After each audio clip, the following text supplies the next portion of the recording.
This is lesson 5.3, and we are going to be comparing ratios to solve word problems. So if we look at example 1, it says Dustin had 3 hits for every 8 at-bats. Adrian had 4 hits for every 10 at-bats. Who has the better hits to at-bats ratio? So in order to answer this question, we're going to have to complete a table and find a time where these two baseball players have the same number of at-bats. And the workbook gives us a hint. It says extend and complete the ratio tables for Dustin and Adrian until the number of at-bats is the same in each table.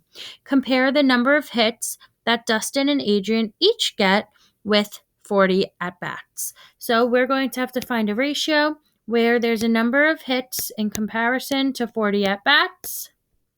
And when Adrian has a certain number of hits in comparison to 40 at-bats. Well, we can already actually solve this without even looking at the table. How do you get from 8 to 40? 8 times 5 would be 40. Well, whatever we do to one side, we have to do to the other side. 3 times 5 would be 15. Now let's look at Adrian. How do you get from 10 to 40? 10 times 4 is 40. Well, whatever we do to one side, we have to do to the other side. 4 times 4 would be 16. So we already just found equivalent ratios here. In order to compare ratios, we have to find the same number of at-bats. Well, 40 and 40 at-bats. So who had more hits per at-bats?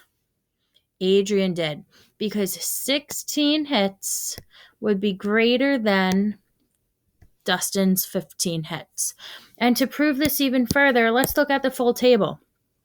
So if we look at Dustin's table here, it says he has 3 hits for 8 at-bats, 6 hits for every 16 at-bats, 9 hits for every 24 at-bats, 12 hits for every 32 at-bats, and here's what we're looking for, 15 hits for every 40 at-bats. So you can see that the hits were increasing by 3s as the at-bats were increasing by 8s. Now let's look at Adrian's chart. Adrian had 16 hits for every 40 at-bats. That matches our equivalent ratios that we wrote up top. So who gets more hits per every 40 at-bats? Adrian does, because 16 is greater than 40. Now you have to have some background knowledge of baseball here, right? You have to know that it's better to get 16 hits than 15 hits. Now let's look at example 2 here with a fish tank. So due to compatibility and size restrictions, only certain types of fish can live together in an aquarium.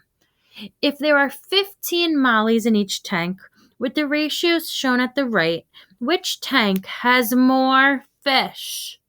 Oh boy. So let's look at tank 1. Tank 1 has 4 guppies to 5 mollies. That's the ratio of 4 to 5, which is shown in this table on the left. Tank 2 would have 2 angelfish to 3 mollies. So that would be the ratio of 2 to 3. So the word problem says if there are 15 mollies in each tank. So we are going to have to figure out the ratio of guppies to mollies when there are 15 mollies in the tank. And we're going to have to figure out the ratio of angelfish to mollies when there were 15 mollies in the tank. So it looks like the equivalent ratios there are 12 to 15 and 10 to 15. But that doesn't help us to answer the question. Let's go back to the text. Let's go back to that original example question. It says, if there are 15 mollies in each tank with the ratios shown at the right, which tank has more fish? More total fish. So looking at that ratio of 12 to 15, how many total fish are there in that first fish tank? Well, we would have to add them together. 12 plus 15 would equal, I'm just going to draw a little arrow up here. Actually, we should be doing this off to the side. Tank 1, the ratio is 12 to 15. So the total if we have 12 guppies and 15 mollies, our total would be 27 fish. Okay, and then tank 2, the ratio with 15 mollies is 10 angelfish to 15 mollies. So what's the total in tank 2? We would have to add them together. The total 10 plus 15 is 25 fish. So which tank has more fish? Tank 1 with the 27 fish would have more fish than 25 fish. Okay, now it's our turn. It says try it. Tank 3 has a ratio of 3 guppies to every 4 angelfish. Complete the ratio table to find the number of angelfish in tank 3 with 12 guppies. So what will the ratio be of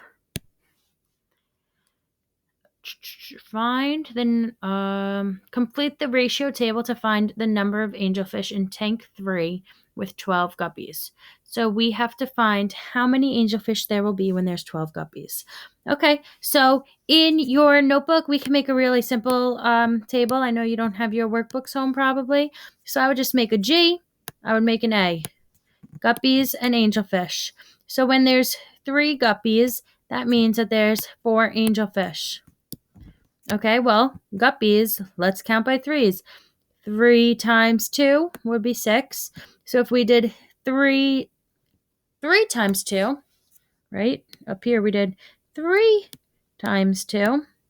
On the bottom you have to do 4 times 2. So when there's 6 guppies, there would be 8 angelfish.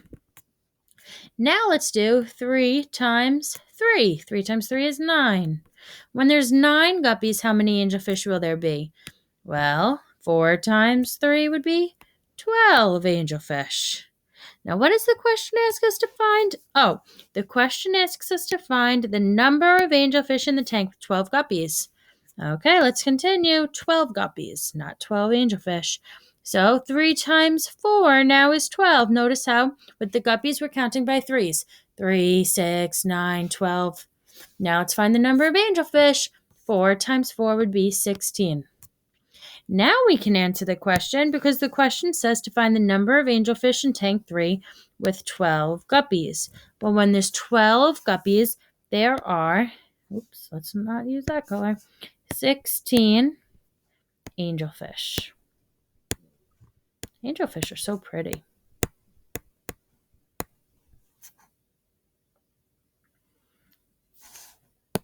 Last question we'll work on together in this video is number 3. During the first week of a summer camp, 2 out of 3 boys were campers. So that means that there were 2 boys out of 3 total campers.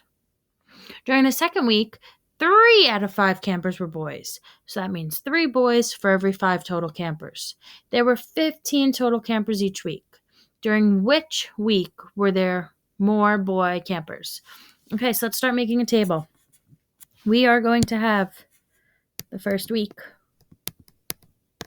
And the first week, the ratio of boys to total was 2 to 3.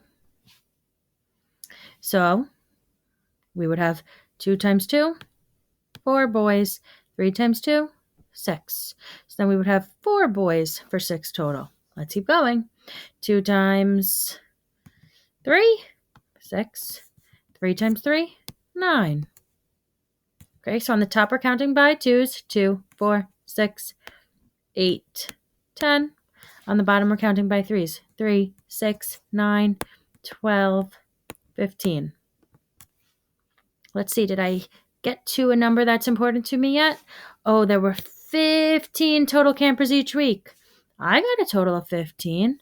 I found that there were 10 boys when there were 15 total campers in the first week. Okay, now let's make a ratio table for the second week. Notice how this is just a sketch, right? I'm not making a whole table. I'm just listing numbers neatly. So again, my ratio is going to be boys to total. In the second week, what is the ratio of boys to total? In the second week, the ratio of boys to total is 3 to 5. So let's start our table. First, we're going to multiply both these numbers by 2. 3 times 2 is 6. 5 times 2 is 10. Now let's do 3. 3 times 3, 9. 5 times 3, 15. Next, let's try 4. 3 times 4, 12. 5 times 4, 20. What was I looking for again? Oh, yeah, I was looking for 15 total campers. Well, in the second week, there were 9 boys for 15 total campers. So during which week were there more boy campers? Were there more boy campers in the first week or in the second week? There were more boys in the first week where there were 10 boys for every 15 campers than in the second week when there were 9 boys for every 15 campers.